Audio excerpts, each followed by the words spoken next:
دوستو آج جس ویڈیو بنانے کے لیے میں آپ کے پاس حاضر ہوا ہوں وہ یہ سب سے پہلے وہ مرزا انجینئر کی ہے۔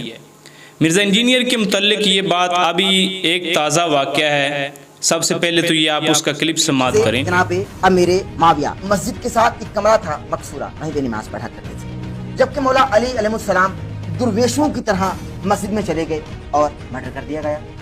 پھر آپ نے یہ کہا کہ میں مولا علی کو مشورہ دیتا ہوں کہ ان کو بھی باڈی گارڈ رکھنے چاہیے تھے۔ جی جی نبی کریم صلی اللہ علیہ وآلہ وسلم کی حدیث ہے، انا مدینہ العلم و علی بابھا، یعنی جو علی بابھا کی منزل پر ہو، ایک عام بشر کون ہوتا ہے کہ وہ علی کو مشورہ دے رہا ہے، مشورہ تو دیا جاتا ہے، باقی ان کی مرضی ہے، ہم تو اپنی ریکویسٹ یعنی آپ مولا علی کو مشورہ دیں گے؟ جی میں تو کہتا ہوں نبی علیہ السلام دنیا میں موجود ہوتے ہم انہیں بھی مشورہ دیتے ہیں، نبی علیہ السلام دنیا میں موجود ہوتے ہم انہیں بھی مشورہ دیتے ہیں۔ یہ کلپ آپ نے سن لیا، اس میں اینکر نے سوال کیا کہ آپ نے کہا ہے کہ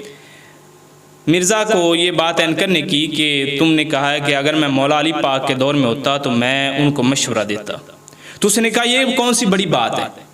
اگر میں نبی علیہ السلام کے دور میں ہوتا تو میں نبی علیہ السلام کو بھی مشورہ دیتا، کہ نبی علیہ السلام کو اللہ تعالیٰ نے اختیار دیا کہ آپ چاہے تو ہمارے پاس آ جائیں چاہے تو امت کے پاس رہ لیں، تو نبی پاک سرکار نے یہ پسند فرمایا کہ میں اللہ تعالیٰ کے پاس جاتا ہوں۔ تو یہ کہتا ہے میں آگے اگر اس وقت ہوتا تو میں مشورہ دیتا کہ آپ امت کے پاس رہ لیتے، آپ جانے کا ارادہ نہ کرتے، تو نبی پاک صلی اللہ علیہ وسلم سے تو زیادہ سمجھدار ہے کہ نبی پاک تو آپ نے تو اختیار کیا کہ میں رب کے پاس جانا چاہتا ہوں، تو کہتا ہے تو امت کے پاس میں مشورہ دیتا۔ اور دوسری بات ہے اس وقت صحابہ کرام موجود تھے، تو صحابہ کرام کو بھی اس چیز کا علم نہیں تھا کہ نبی پاک سرکار کو مشورہ دیتے جی آپ حضور صلی اللہ تعالیٰ علیہ وسلم آپ امت ہم میں رہیں، آپ کیوں جانا چاہتے ہیں؟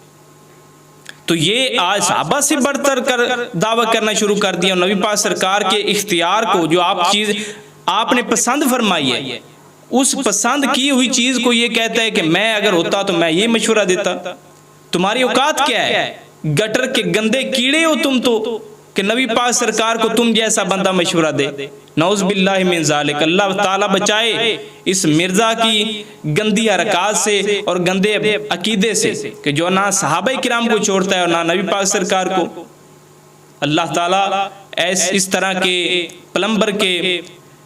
فتنوں سے ہمیں محفوظ رکھے اور سنیوں کو